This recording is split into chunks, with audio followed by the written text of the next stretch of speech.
कहते हैं ताकत से बड़ी चीज होती है अक्ल, और जब अक्ल का मुकाबला ताकत से हो जाए तो अक्सर जीत किसकी होती है। आज की कहानी में आप देखेंगे कि कैसे चतुर और हाजिर जवाब गोनू झा एक ताकतवर पहलवान से कुश्ती लड़ने की चुनौती स्वीकार करते हैं। लेकिन क्या सचमुच वह कुश्ती लड़ते हैं या अपनी बुद्धि से ऐसा दांव चलाते हैं कि सब देखते रह जाते हैं। आइए सुनते हैं मजेदार और चतुराई से भरी कहानी गोनू झा की कुश्ती।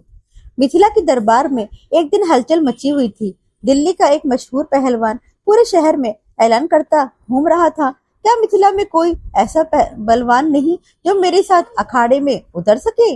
उसकी 6 फुट लंबी देह, सांवलापन और उभरी हुई नसें ऐसी लगती थी जैसे शरीर में लहरें दौड़ रही हों। लोगों की भीड़ दूर से ही उसे देखकर सहम जा रही थी। राजा ने भी सुना, लेकिन दरबार में उपस्थित किसी पहलवान की हिम्मत नहीं हुई कि वह दिल्ली वाले के सामने खड़ा हो जाए। तभी राजा की नजर गोनू झा पर पड़ी। गोनू झा हाथ जोड़कर धीरे से बोले, महाराज, हम पंडित लोग दिमाग से लड़ते हैं, देह से नहीं। कुश्ती का काम पहलवानों को ही दीजिए। राजा मुस्कुराए, आज बुद्धि नहीं, मिथिला की इज्जत दांव पर है, और यह सम्मान आपसे बढ़कर कौन बचा सकता है। गोनू झा समझ गए कि आज बचने का कोई उपाय नहीं है। लोगों में यह खबर फैल गई कि दिल्ली के महाबली और गोनू झा की कुश्ती होने वाली है। अखाड़ा सज गया। दिल्ली वाला पहलवान गड़गड़ाहट भरी आवाज में बोला, पंडित जी तैयार हो जाइए, आज आपको मैं मिट्टी में मिला दूंगा। गोनू झा शांत थे। उन्होंने हाथ उठाकर कहा, ठहरिए, हमारे मिथिला में एक परंपरा है। कुश्ती शुरू करने से पहले पहलवान की ताकत परखने के लिए उसकी नसें दबाकर देखी जाती हैं, कहीं वह बनावटी बलवान तो नहीं। दिल्ली वाला हंस पड़ा, अच्छा तो पहले तुम मेरी नसें जांच लो।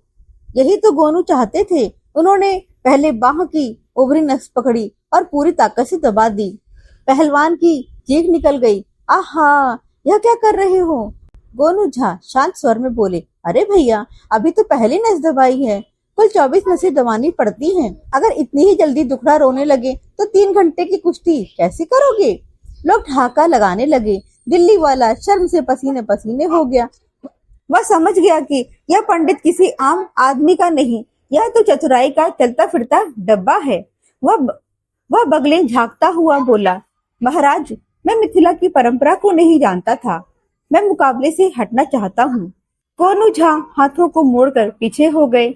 भीड़ उनकी बुद्धिमत्ता पर दंग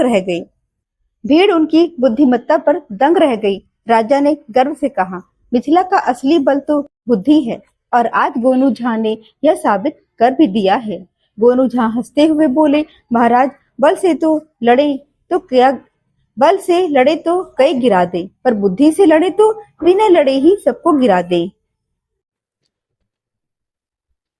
तो दोस्तों, इस कहानी से हमें यह सीख मिलती है कि केवल ताकत ही सब कुछ नहीं होती, बल्कि बुद्धि और चतुराई भी उतनी ही महत्वपूर्ण होती है। गोनू झा ने अपनी समझदारी से यह साबित कर दिया कि अक्ल से बड़ी कोई ताकत नहीं होती। अगर आपको यह कहानी पसंद आई हो तो वीडियो को लाइक करें, अपने दोस्तों के साथ शेयर करें, और ऐसी ही रोचक और प्रेरणादायक कहानियों के लिए हमारे चैनल को जरूर सब्सक्राइब करें। धन्यवाद।